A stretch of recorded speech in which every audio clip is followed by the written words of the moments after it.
আমদারপাড়া আসানসোল ৪৫ লক্ষ টাকার জাল ওষুধের হদিশ পাওয়া গিয়েছে। ইতিমধ্যে একজন ব্যক্তিকে গ্রেফতার করা হয়েছে এবং তার বাড়ি থেকে বিপুল পরিমাণে জাল ওষুধ উদ্ধার করা হয়েছে। শতদল রায় তার নাম, আর তার বাড়ি থেকেই বিপুল পরিমাণে ওষুধ উদ্ধার করা হয়েছে। ড্রাগ কন্ট্রোল বিভাগের এই অভিযান, আর সেই অভিযানে ৪৫ লাখ টাকার জাল ওষুধের হদিশ।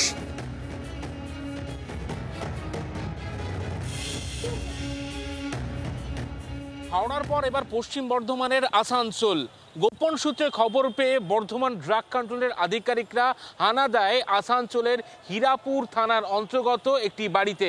সেই বাড়িতে হানা দিয়ে দেখে প্রায় সন্দেহজনক প্রচুর পরিমাণে জাল ওষুধ, সন্দেহজনক ওষুধ মজুত করে রাখা হয়েছে।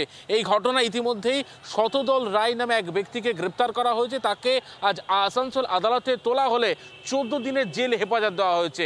এবং আধিকারিকরা, বর্ধমানের যারা ড্রাগ কন্ট্রোলের আধিকারিকরা ওই বাড়িতে হানা দিয়ে দেখেন প্রচুর পরিমাণে ব্যথা যন্ত্রণা কমানোর ওষুধ এবং অ্যান্টিবায়োটিক ছাড়াও ব্লাড প্রেশারের ওষুধ ছাড়াও একাধিক ওষুধ পেটি সমেত মজুত করে রাখা হয়েছে।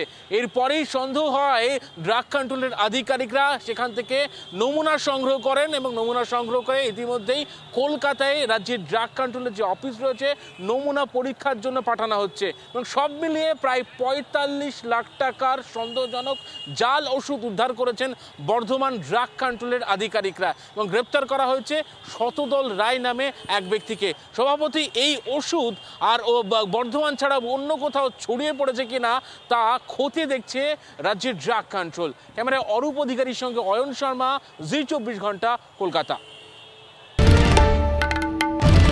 বাংলার আওয়াজ, বাঙালির আবেগ, জি ২৪ ঘন্টা।